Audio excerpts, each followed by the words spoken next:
I was born today, but mine wasn't a birth welcomed with nothing but joy.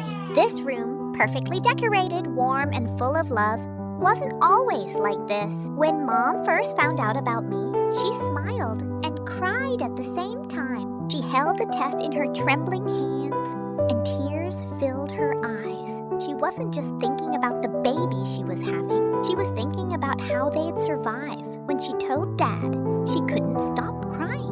And Dad, he didn't say a word. He just pulled her into a hug, and right then, he made a promise that poverty would never make her cry again. That night, Dad sat alone, staring at the test, thinking, planning. He even wrote down a name, mine. From that day on, he worked non-stop, construction during the day, delivering newspapers at dawn, dropping off packages in the afternoon, and driving Uber late into the night.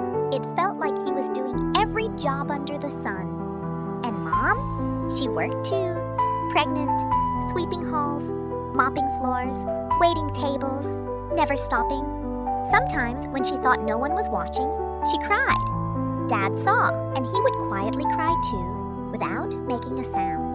At night, Dad massaged her tired shoulders, and while doing so, he whispered to me through her belly, "Hang in there, little one. We're waiting for you." And me?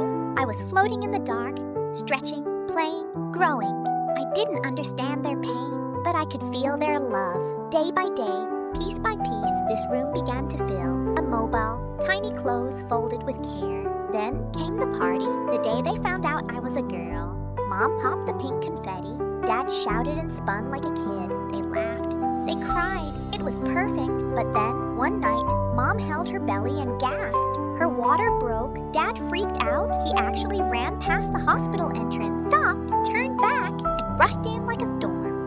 They held hands in the hospital room, breathing together, waiting, crying. And then I was born. Mom held me close. Her tears soaked my tiny hat. And Dad, he hugged us both.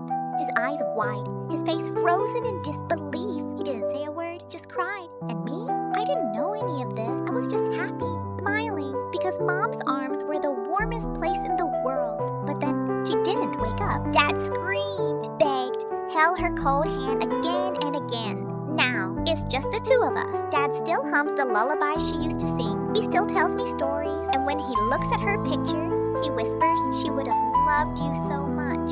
What happened to us after that day? Well, you'll just have to come back and see. Soft whisper. So hit that like button, and don't forget to subscribe.